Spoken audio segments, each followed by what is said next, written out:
Hi everyone. Today I want to tell you a story that pulls together many of the creative diversity concepts that we've been covering. My aim is to show you how they fit together so that you can apply them in your own lives as well. A few years ago, I was working with a colleague at another university. Now, we're both mechanical engineers, we both do robotics research, so we have a lot in common. So I figured this would be easy, it would be fun, right? Well, it was, but there were some surprises in store too. We were working on a summer program with business and engineering students. They were on mixed teams, and they were working on projects from corporate sponsors. The idea was to give them experience working on real-world problems and also collaborating with people who thought differently than they did.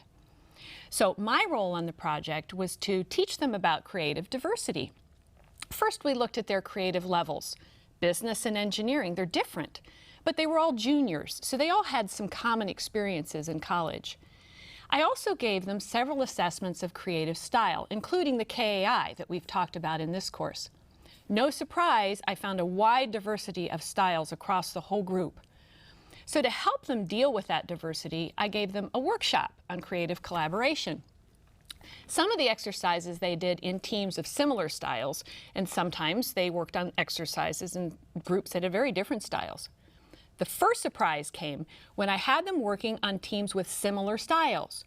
I was having them write about the advantages and disadvantages of being the style they were, kind of a paradox of structure exercise.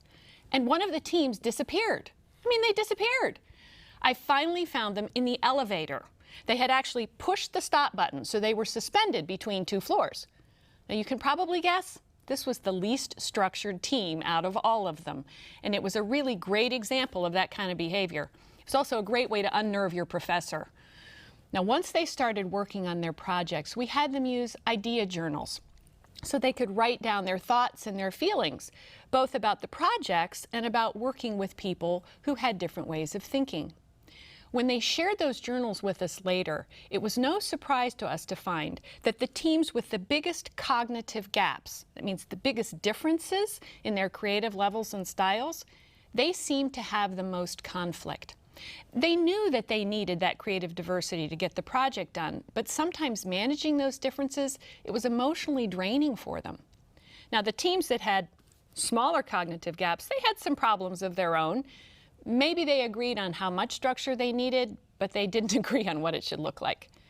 But still, in the end, they all finished their projects, and everyone declared the experience a success. Well, now we came to the next step, publishing the results. We're professors, right? Well, my colleague and I, we've written lots of papers and we've gone to lots of conferences, so we thought that would go easily too. That's when the second surprise happened. As we were writing the paper, we were coming at it from very different ways. My colleague really paid attention to the details, and I was more interested in the abstract concepts. So I would get the paper and I'd take out all the details, and then I'd put in the abstract things. He'd get the paper, he'd take out all the abstract things, and he'd put in the details. We were both afraid that this was going to just explode our collaboration. We were getting kind of frustrated. So we applied the creative diversity principles to ourselves. And we discovered that my colleague was about 3 standard deviations more structured, more adaptive in Curtin's terms, than I was. Aha! We suddenly realized we weren't trying to inconvenience each other or frustrate each other on purpose. We were both treating this problem in the best way we knew how, but we were coming at it from very different perspectives. That's when our mutual respect really kicked in. We were willing to work hard to make sure that this project stayed on track.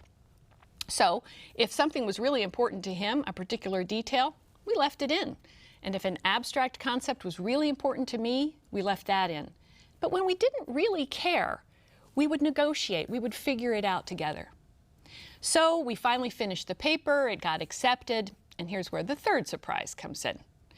My colleague got on the plane and flew off to present the paper. And while he was at the conference, he called me and he was so excited. He says, "We won!" I said, "We won what? I didn't know there was a contest."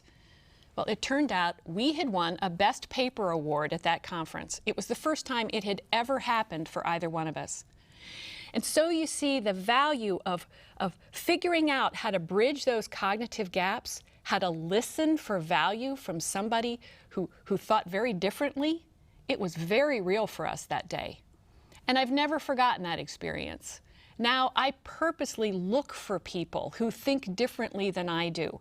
Sometimes I look for people who think with a lot more structure. Sometimes I look for people who think with a lot less. And I leave myself open to hearing the value that they bring.